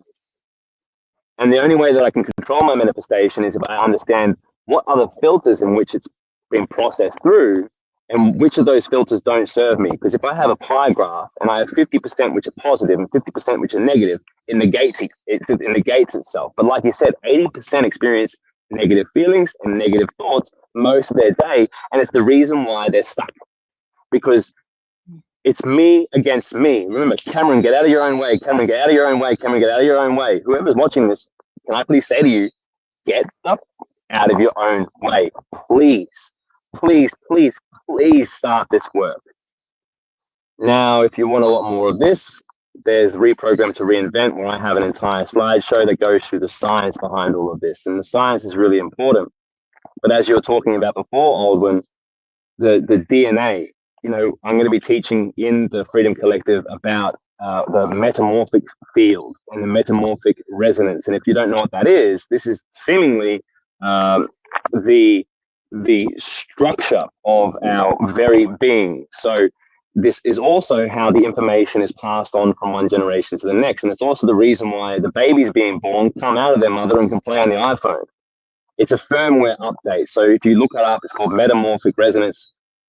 It's how the firmware or how the information gets transferred along a species, which means that all the death, all the misery, all the war, all the genocide, all the raping, and everything that basically our species has done to ourselves is still in our DNA, because this is a field that goes across our entire species. It doesn't have space and time as associated to it. And I'll give you an example. I'm going to be talking about this later on. It's a group of monkeys in some island in the Pacific Islands, I think it was, or the Caribbean Islands, that started washing their fruit. They started washing their fruit. The scientists observed one monkey on one day, and there's suddenly 5 monkeys on that same island. Now, these monkeys aren't taking boats to different islands. They're not communicating with each other, okay? But suddenly, the scientists see on this island that's hundreds of kilometers away, the monkeys start doing the same thing. Mm. So scientists have proven that this metamorphic field and resonance is real. It's also the same thing as, epigenetics. You know, we were told that genetics were the things that determined our reality. I can't change my genetics, apparently. Bullshit. Bruce Lipton talks about epigenetics. This is above genetics. This means that Joe Dispenza talks about this all the time in Becoming Supernatural and during all of his meditations, is that I can meditate and a gene can turn on or off. That means I can meditate, and if I have the ability to be able to find the gene, I can turn it on and off. And this is the reason why individuals are having spontaneous healing of cancers. This is the reason why people are having spontaneous healings of diseases that they said that it was impossible for us to heal. I can go on and on and on. Breathing. We didn't get taught how to breathe properly. Holding your breath doesn't mean holding your breath. Holding your breath is the amount of oxygen your blood can absorb and hold for as long as possible. It has nothing to do with your breath, nothing to do with the oxygen in your lungs. So it's not the capacity of your lungs that it increases your ability to hold your breath for longer. It's the capacity of oxygen your blood can hold, which increases your capacity to hold your breath. Now, if you think about it, think about how important this is. I can go, let's say, a month without food. Let's say a week without water. I can go minutes without air. It's literally the most important thing that we consume. Not only are we poisoning it, but we weren't taught how to use it. If I can increase the amount of oxygen that my blood can hold, the capacity, it's the same as increasing the capacity of a petrol tank on a car. But we're not talking about a car, we're talking about a human body, which is the most sophisticated piece of technology that exists on our planet right now. There is nothing else that is more sophisticated than this body. It's made up of 50 trillion individual cells who are as alive as you and I, who are all working together to be able to give you that experience. When I realized that my body was made up of 50 trillion individual conscious beings, I thought, shit, I'm like the president. I'm the external representative of a colony of 50 trillion beings. Fuck, I should probably act like it. So all of this stuff that I'm saying here, if it's true, you can believe or not, you can do the research or not, but it comes with ramifications. What are the ramifications? Okay, well, most people in the Western society have a shallow breath, which means that the amount of oxygen their blood can hold is very little, which means that all of their vital organs, their brain, their heart, all of their vital organs are basically like stressed, as if hyperventilating. The stress that you're putting on your body is extraordinary. This is the reason why breath work and meditation is so powerful, because we are increasing the life force for the 50 trillion individual cells that we have in our body. What's the ramification? Well, if you don't do something about it, you're going to stay the same. If you don't start journaling, you're going to stay the same. If you don't start meditating, you're going to stay the same. It's impossible until I start acting, behaving, thinking, and talking differently. So the whole point of the Freedom Collective is to push and hold myself accountable to who do I want to become? Who is my being? Okay, what do I want to achieve? Who do I need to become to what I want to achieve? So, for instance, most people talk about, a partner. I want to find a beautiful life partner. I have to say now that it's my responsibility to become the individual that partner sees attractive and wants to be with. If I'm not that being, I'm not going to attract that individual. There is a lot of individuals who have not looked after their personal presentation out in that world. They haven't given a shit, basically. It's obvious when you look at them. And they say, this is what I want. Okay, well, what are you going to do about it? Yeah. I need to become the individual to do the things that I want to do, to have the things that I want to have. It's not, I'm going to have these and become an individual. No, I need to become that individual before I can have it. That's the reason why a billionaire can go broke and still be a billionaire, because it's a mindset. One can have a poverty mindset, one can have a billionaire mindset. These are the thoughts, beliefs, patterns that I hold. Now, the reason why a lot of those billionaires can be billionaires is because they didn't have indoctrinations around them. They had parents who were successful who taught them these things, like my dad, who had to drill into me these lessons.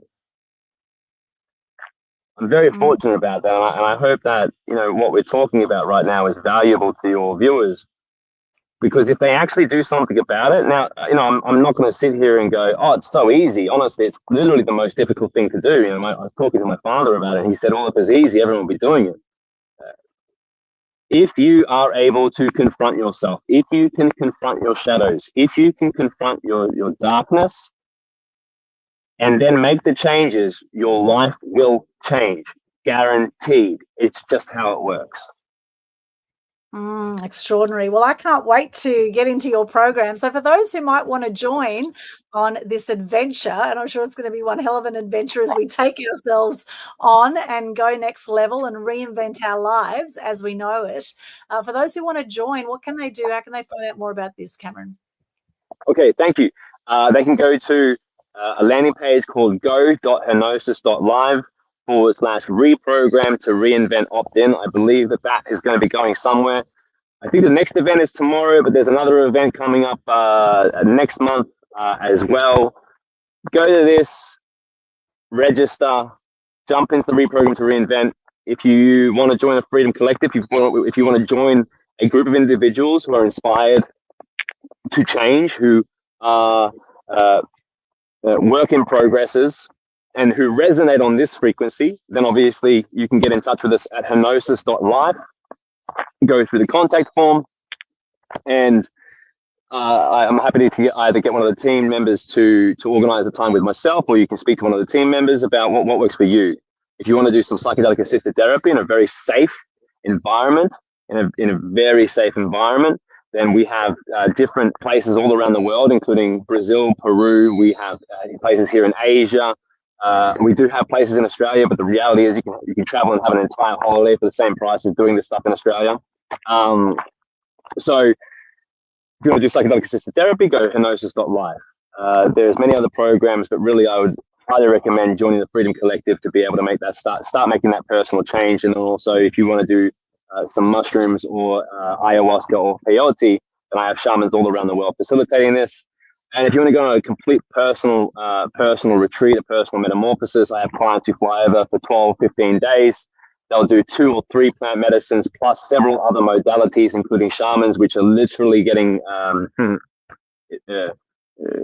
energy extractions, childhood regression, quantum healing, cranial sacral, which is the physical energy that's stuck within us to be able to move that and flow it through the body. There's a lot of different modalities that you can do, sound healing, TRE, that I basically, hypnosis lines up for you and is able to take you through safely. Love it. And hypnosis, the word, what does it mean? Mm-hmm. So hypnosis is Greek for unity and oneness. It's also an adjective to commune with the divine. It turns out that the ancient Greeks knew all of this, also the ancient Indians and all. So everything that I am talking about today doesn't seem to be new information. This seems to be information that we've had for thousands of years. It's just we have had it removed from our ability to see it, hear it, and experience it. Because to know this to be true is liberating. To act as if it's true means that you can live your best life. So if you're liberated and then you start acting, so I think that this is a big one, but let's see if this resonates with the audience. The fact that I am one with everything. So my literal, the subatomic makeup of my body is the same as the air around me and the wood. So it's one thing, okay? The scientists have said it's one thing. Gautama Buddha, thousands of years ago, said it was one thing. If it is true that this is all one thing, that means I am you, you are me. We are inseparable, which means we are the same being. It also means that the physical body isn't necessarily Cameron. This physical body isn't Cameron. This is just a meat suit, okay? I'm separate from the meat suit, which means that when the meat suit dies and gets, basically all the energy and it gets reprocessed because, energy is never dissipated. What happens to me? What happens to the I?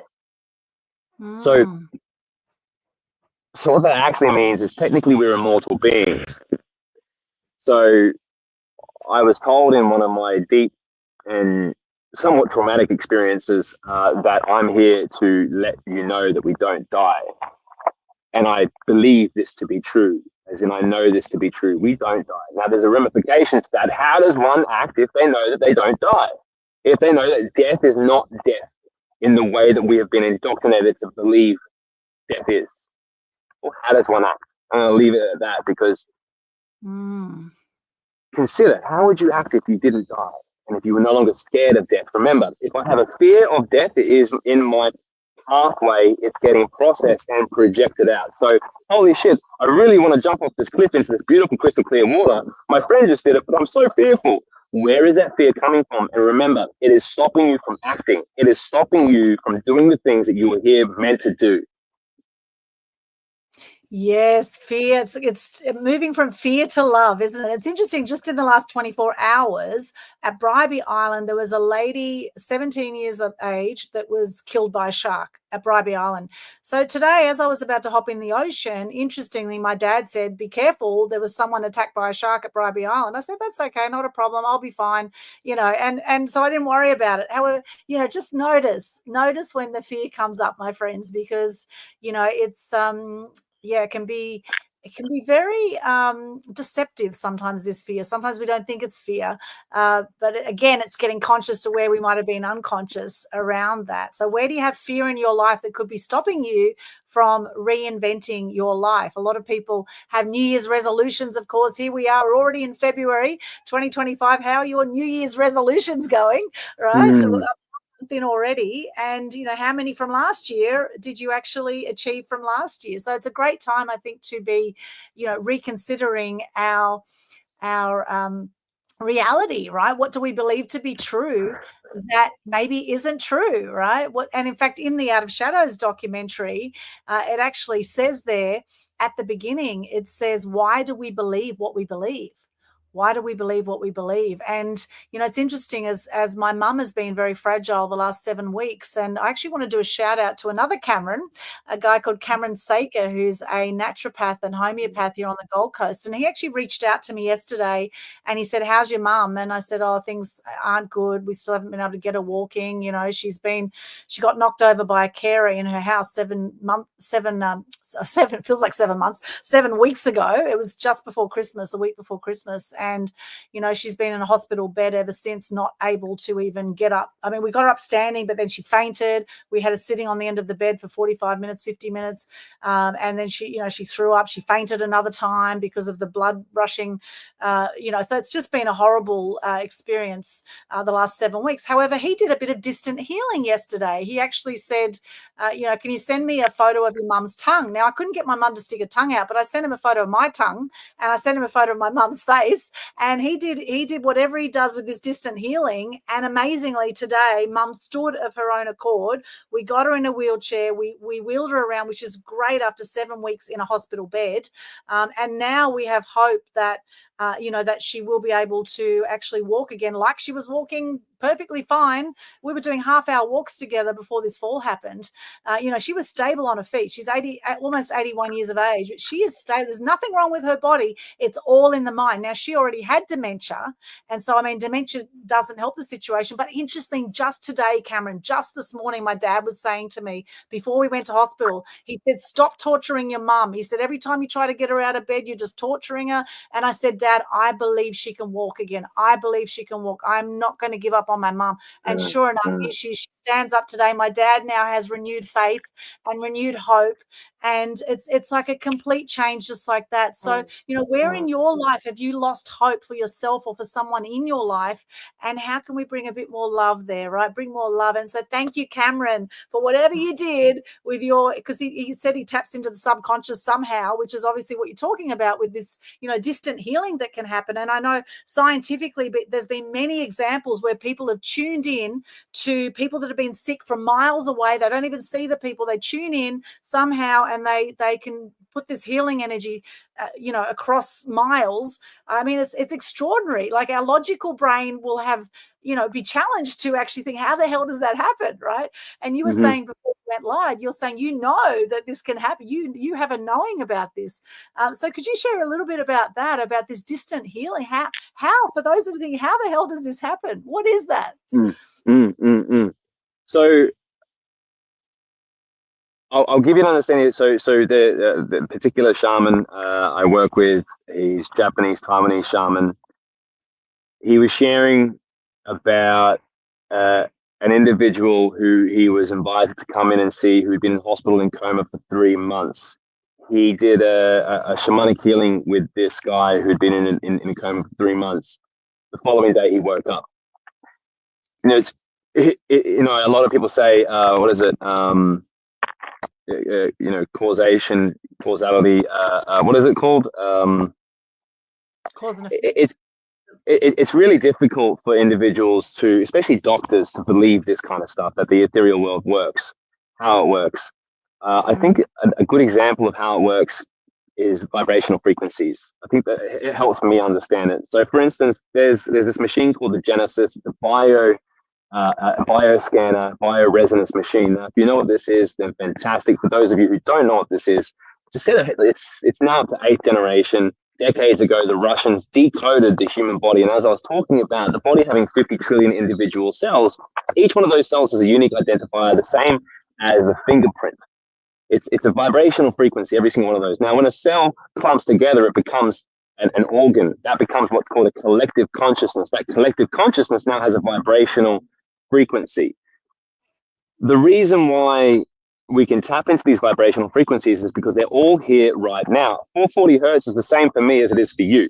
Okay, frequencies aren't restricted by the same time and space restrictions as our 3D reality is. And so if I'm tapping into a specific frequency here, technically, if I have the intent to tap into the same frequency over there, then I can do that. So that's the reason why for instance, this bioresonance machine, it can have a strand of hair or a photo. You can put this into this technological machine, and it can do distance healing using the vibrational frequencies in the machine.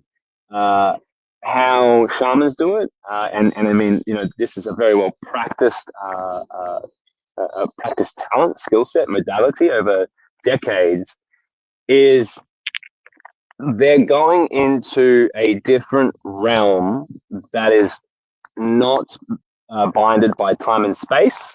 They are traveling to the individual and they're doing the healing as if they were right there with them, because technically every single one of us are a fragment of the one thing. Again, we are all connected. All of the dimensions and realities and vibrational frequency exist here right now. Technically, we are all in the same holographic machine that allows us to project a reality out and co-manifest a reality. And so they tap into these realms, these dimensions. They usually, most of the time, they usually go through a lot of training. Some of them are born with it. Others have to go through a traumatic event. So, for instance, Alice, she had a motorcycle accident. She broke a part of her face, and she had a brain injury that literally took I think 80% of her brain function away. So she had to relearn how to go through that process. But because of the bump, she also was directly connected to source, and she actually went through a psychosis for months, because suddenly she was receiving all of this information from the individuals around her, and she didn't know what to do with it. So, she started seeing the shadows, which is the childhood trauma of her friends and family. And so she locked herself away in the UK for months, going through some sort of psychosis to manage that skill. So imagine that we're the muggles in Harry Potter. And then when you're awoken to the fact that you're actually not a muggle, but you're a wizard or a witch, let's say, and you have these special powers, just like a muscle, you've got to work it out to be able to use it. Well, similar to with these, what they call ascension symptoms, or these different gifts that individuals were born with and are now receiving, I have to learn how to use that gift. I also have to learn how to protect others' privacy from me receiving that information. Again, this is what I learned from Alice. And I also need to get comfortable with the fact that this is real. Now, what a lot of individuals have done is they've experienced these things when they're very, very young. And because they seem crazy, they're very scary, I can't talk to anyone else about it, because if I tell them that I'm seeing and hearing spirits, they might think I'm crazy. So I'm just going to shut it down. I'm just going to shut down the gift. And so a lot of individuals walking around society do have these gifts and have just simply just shut them down from a very young age, because of the social structure that has come through the programming that we are now living out in today's reality, that this is taboo to talk about. The fact that I'm saying that we don't die, only a few years ago, I literally would have been put in a mental institution. Now individuals are starting to go, including myself. Wow, what a great explanation of that. Love that. Thank you, Cameron. And it is true that the minute our body dies, we are actually spiritual beings having a human experience, as they say. And the minute our body dies in this form, we actually become lighter at that moment. So our spirit definitely goes somewhere, right? I feel spirits, and as a kid, I had invisible friends, right? I actually felt invisible for a long time, and I had invisible friends, interestingly. So, and I know a lot of kids did back then, but, nowadays we don't go around saying, here's my invisible friend and their name is so-and-so, they call you schizophrenic, right? Yep. So, yep. So it's a fascinating world and such a fascinating conversation. And a huge hello for those that joined us on Instagram. Frank Burnt, good to see you. Maria Therese, Hilda Ilberson, my beautiful cousin, somewhere between Norway and Turkey, I'm sure. Great to see you, Hilda. And we do need to wrap up the show shortly. Cameron, is there a favourite quote or motto that you live by? Yeah. A lot of them have changed over time. One that hasn't changed from a very young age is, if I do not ask, the answer will always be no. And the other favorite that just came to me, again, it's been a while since I've said this, I'll do what I do today that others will not, so I can do what I do tomorrow that others cannot. I will do what I do today that others will not, so I can do what I do tomorrow that others cannot. I want to have the unique experiences. I don't want to have the same experience as everyone else. I look at the 9-to-5ers at this point in time and I'm like, why are you sacrificing your entire life for money? Yeah. It's such a shame. So yes, if I do not ask, the answer will always be no. You know, oh shit, I don't want to ask. It's, you know, it's a silly question, or they might judge it. It's amazing how, again, these psychopathic stories that we create in our head stop us from doing the things that we actually want to do. So if you don't ask, the answer will always be no. So just accept the no. If you don't take the, you know, if you don't take the shot, you'll always miss. Number one. Number two, start lifting yourself up higher if you can. I invite you to think more highly of yourself. I invite you to believe that you can achieve more in this life than you've ever thought possible. One of the first things in the Freedom Collective as part of the orientation is for you to go through a BHAG, a big, hairy, audacious goal. If one does not have a goal that's so large it scares you, it's not large enough. Everything is self-limiting. The moment I think, I limit.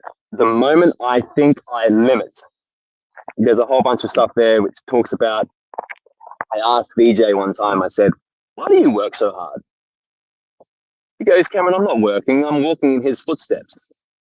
What this means is when we get past ourselves, when we overcome ourselves, when we can overcome ourselves, we allow the divine to work through us, and we become a conduit for the divine to use my hands and use my feet to be able to create whatever it is that I was meant to be here to create.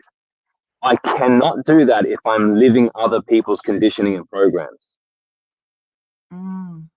Oh, 100%. Step up, reinvent yourself, transform, metamorphosize.